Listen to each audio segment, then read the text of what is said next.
রাজধানীর পাশেই আধুনিক নতুন শহর গড়ার প্রতিশ্রুতি ছিল রাজধানী উন্নয়ন কর্তৃপক্ষ রাজুকের পূর্বাচল প্রকল্পের।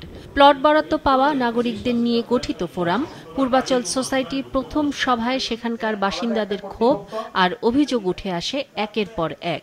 প্লট বরাদ্দের যে সমস্যাটা, এটা আনলিমিটেড টাইম পর্যন্ত এই সমস্ত প্রতিষ্ঠানকে দেওয়া হয়েছে। পূর্বাচল ক্লাবে আয়োজিত এই সভায় বিদ্যুৎ ও আবাসন সংক্রান্ত নানা জটিলতার কথা তুলে ধরে সোসাইটির সদস্যরা বলেন, বেশিরভাগ জায়গায় নেই বিদ্যুৎ সংযোগ ও নাগরিক সুযোগ সুবিধা।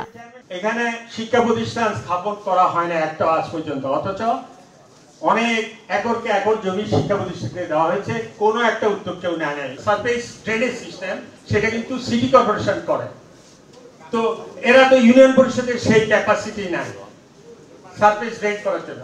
তো তারপর স্ট্রিট লাইট, ফুটপাথ, তারপরে আপনার কিচেন ওয়াশ ডিসপোজাল, এগুলি করতে হলে আপনাকে একটা অথরিটির দরকার।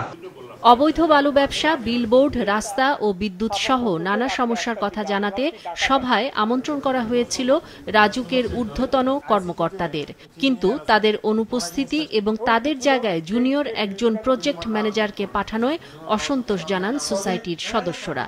আপনি দয়া করে হাত তুলে একটু দেখাবেন সবাইকে, প্রজেক্ট ম্যানেজার সাহেব আসলে একটু সামনে, ওই যে পিছনে, তাও উনি কিন্তু সমগ্র পূর্বাচলের প্রজেক্ট ম্যানেজার না। দাবি জানান, প্রয়োজনে নতুন পূর্ব সিটি কর্পোরেশন গঠন করে এর অধীনে পূর্বাচল অথবা পূর্বাচল উন্নয়ন প্রকল্প করে রাজুকের কাছ থেকে এই প্রকল্প স্থানান্তরের।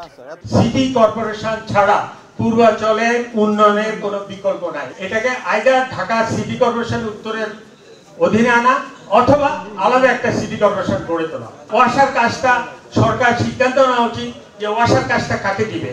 এছাড়া সভায় পূর্বাচলের প্রতি প্লটে খুঁটি বসিয়ে বিদ্যুৎ দেয়া এবং প্রকল্পে ডেসকোর একটি কার্যালয় স্থাপনের দাবি জানানো হয়। দ্রুত এ সমস্যা সমাধানের আশ্বাস দেন সভায় অংশ নেয়া ডেসকোর প্রধান নির্বাহী কর্মকর্তা। যে বিষয়গুলো আপনারা এখানে উত্থাপন করলেন, অবশ্যই এগুলো আজকে বোর্ড অব ডিরেক্টরসের মিটিং আমরা সিদ্ধান্ত আকারে নিয়ে আসব। যারা ভোক্তা রয়েছেন, আপনাদেরও কিছু দায়িত্ব রয়েছে, আপনাদেরকে সেই দায়িত্ব পালন করার জন্য আমি আহ্বান জানাবো। বিশেষ করে এই গরমের সিজনে এয়ার কন্ডিশন, সেটার তাপমাত্রা লেভেলটা যাতে 25 এবং এবাব থাকে।